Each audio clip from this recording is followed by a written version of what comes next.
Y'all got me feeling important. Now I'm responding to comments and stuff. So black salt, that's the subject in this video. This viewer asks, how does one obtain black salt? Well, you can either buy it from me. I don't have my website up just yet. I have a website, it's just nothing on it, so I didn't want to post it. I just got to take time to put my workings on there. I've had it for a while, I've been paying for it for almost a year, but I haven't put anything up there. Or you can make it yourself, and I'm going to be showing you right now. But for those who don't know what black salt is for, let me educate y'all.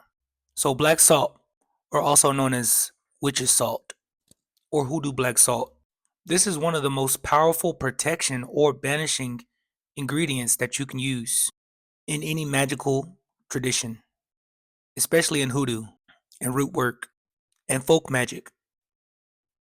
Here's some of the things you can use it for: banishing enemies, to absorb negative energy, to protect your home, your body, or your spiritual tools, send energy back to the sender, and lastly, to dress candles, powders, or jars. So let's talk about how to make it the traditional way. You're going to need salt, preferably sea salt or kosher salt for best results. I recommend sea salt. Charcoal, you can use charcoal that's been burned from wood, fire pits, or like the little discs, the little charcoal discs. I'm out of them right now, so otherwise I show you. And if you don't have those, you can use burnt match heads, which that's going to be a lot of burnt match heads. So, oh, and lastly, wood ash too. You can use that too, but charcoal is the best. You want to start with charcoal because you don't got to use so much of it. You're gonna get you some black pepper to add a little fire and agitation, and you're gonna use the ash from burnt protection herbs. Now this is kind of optional, but here they are: rosemary, sage, mugwort, or bay leaves, or you can use all of them. And iron scrapings, you can throw those in there too. And dirt from a crossroads, almost forgot.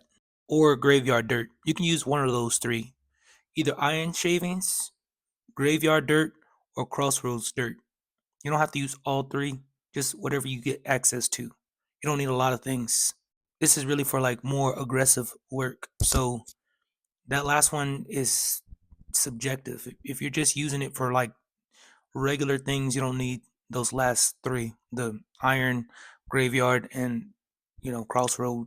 I mean, why not crossroads? But yeah. And if you're gonna work with the crossroads, leave something there. Don't just take and not give something back.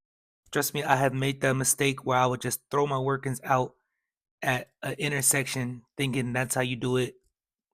It didn't manifest real well for me. Now here's some more optional additions that you can add to this for all you crystal girlies out there. Crushed black tourmaline, or obsidian. This next one is more for personalized work. It's kind of unnecessary, but I've heard of it being used, so I'm gonna throw that in there. Crumbled protective sigils or written names. Optional, like I said, optional, not necessary. This one you're gonna have to be careful with. But sulfur, this one's for enemy work. So be very careful with this. Alright, be very careful with sulfur. And lastly, cayenne or red crushed pepper flakes to burn them spiritual attackers. Alright, let's get to the step-by-step instructions here. Number one, let's get started. You're gonna gather your ashes or your herbs. You're gonna burn the herbs that I mentioned earlier on your charcoal disc until it turns to ash. You're gonna gather any leftover match heads or incense or firewood pieces that you've used in the working, all into a powder. Then you're gonna get a mortar, something like this. And you're gonna grind it till it becomes dark and fine, like me. You're gonna grind it into a powder. Now while you're grinding, you're gonna speak into this ash. This is your intention. You're gonna be talking, you're gonna be working, and you're gonna be visualizing, and you're gonna be feeling. All right.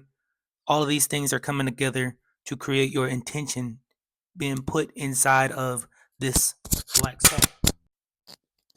Black salt. You're gonna say as follows: all harm sent to me returns to its maker. My space is sealed. I walk in power.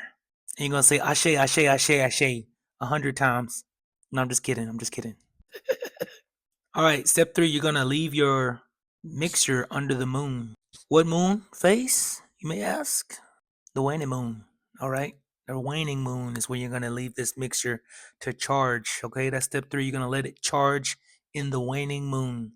If you don't know which moon that is, go watch my video on the moon phases and what workings to do and when. I'm getting the hang of this marketing thing. Now you're going to use this one for banishing if you're going to use it for the waning moon. Now for protection, you're going to put this one on your ancestor altar. You don't need to charge it in the moonlight. Okay, this one you're going to put it on your ancestor altar for protection. This is somewhere where you pray to your ancestors often and you give offerings ritualistically and you ask them for help. You're going to put that black salt there and ask them to charge your mixture. Or you can do all 3 of these, but this next one, you're going to use a black candle or a glass of water for spiritual empowerment. And you're going to pray and you're going to chant over this salt to empower it. Or you can call it program it, actually. That's how you make it.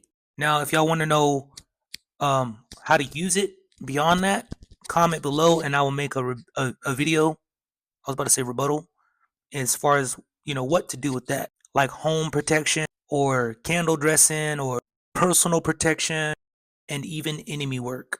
Please do not eat this also. And lastly, after you're done with the salt, you always want to throw it away, especially when you're using it for banishing work or enemy work. You're either going to flush it in your toilet or you're going to take it somewhere far, far, far away from your house and leave it at a crossroads. And I think I'm going to make a separate video about crossroads workings so y'all don't mess up like I did and piss off the crossroads spirit. And then for the protection one, you're going to bury that near your front door or a safe corner in your yard.